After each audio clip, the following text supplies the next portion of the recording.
Alrighty guys, the brand new super epic shining glitter is officially here, and in today's video, we're going to be testing her out so you guys know if she is worth it or not. Diving right in here, we've got shining glitter at a max level 75, and she's a magic user and placed in the middle line. As for her skill, all eyes on stage at a 12-second cooldown. Shining glitter cookie begins singing the glittering song, dispelling all debuffs from herself, applying the glittering rock spirit buff to her allies, and dealing damage to the enemies. Whenever the song lands a critical hit, it will then partially ignore the target's damage resistance and zap them.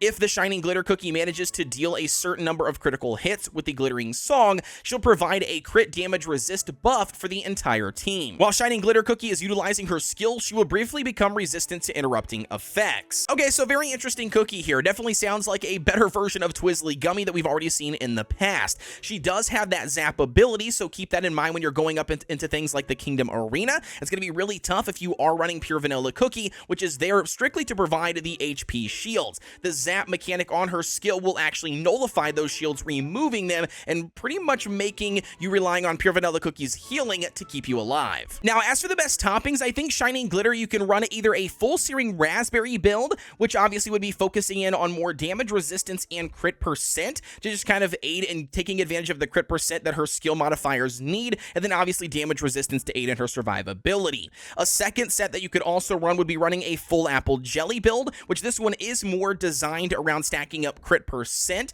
for her skill mechanic, but you do want to make sure you are stacking up damage resistance as well to aid in her survivability. I will additionally say you could probably find a good mixed build, maybe running like 3 searing raspberries and 2 apple jellies to just really maximize the damage resistance, the crit percent, and the attack percent to aid in her just doing some really good damage, taking advantage of the crit percent that she needs, and then obviously damage resistance to stay alive. Alrighty, so diving in here to the 15-30 dark mode stage. Now, I am going to be testing her here strictly due because she can just obliterate 1230 dark mode, so I don't really think it's a good stress test for her. But either way, we're going to be running pure vanilla cookie here to hopefully help keep her alive. We do have the sleep mechanic because it is episode 15, so we just got to make sure we're, taking advantage of that and watching that. Either way, I definitely don't think she's going to have a problem killing this boss. One, because she does do consecutive hits utilizing her skill, and with his shield, that is what you're looking for. And not only that, look at this. Look at the damage that she actually provides when she does use her skill here. We're asleep. We got 3 seconds, 2. Look at this. It's actually significant amount of damage for a cookie like Shining Glitter's skill. Now, can we save her health here? There we go, pure vanilla cookie. Thank you. Here we go. Another amount of damage.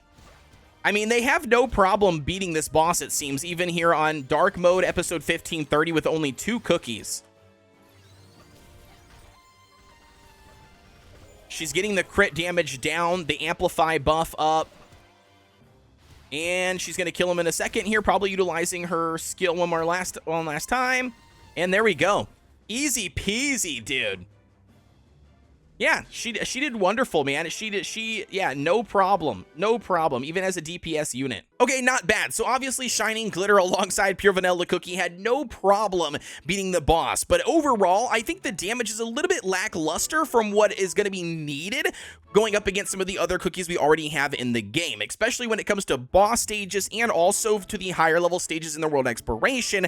I'm just not exactly sure how viable she's going to be. Naturally, she is a super epic, and I think it's going to take some more testing and some more time for people to really finesse a good team around her, but it definitely seems like this might be something more useful in Cookie Alliance or even the Kingdom Arena. And speaking of the Kingdom Arena, that brings us into this team here. I'm going to be testing this out. We've got Pitaya Dragon and Hollyberry Cookie in the front. We have Moonlight Cookie and Shining Glitter in the center, and then we have the new Snapdragon Cookie in the back. We've got the Old Pilgrim Scroll, the Whistle, and then the variant Jelly Watch.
Interesting. So now obviously this is going to need a lot more testing because I'm struggling to really find a good PvP arena team that utilizes Shining Glitter. I have seen a bunch of them being utilized for the brand new Rockstar cookie, but when it comes to Shining Glitter, it definitely seems like it's going to need some more testing and more finessing to really discover a good team. But overall, though, it's a brand new super epic being added into the game. As far as my initial first impressions, I mean, it's okay. It's okay. I'm not going to lie to you guys. I don't want to just buff this up or say or hype it up and say that she's somebody you should definitely spend all of your resources on and start, grinding her out, because as of right now, it doesn't really seem like she's meta shifting in any way. Maybe the Cookie Alliance, when that new season comes, that it might be worth utilizing there, especially if the enemies have like shields and stuff and you were looking to, for that zap, but we've already technically had that in the game. So I don't know. That's gonna be my first impressions. Obviously, I'll do some more testing via the live stream tonight. Hopefully, I will see you guys there. Don't forget to like, comment, and subscribe here on the channel for everything Cookie Run Kingdom related. And with that being said, as always, I'll see you guys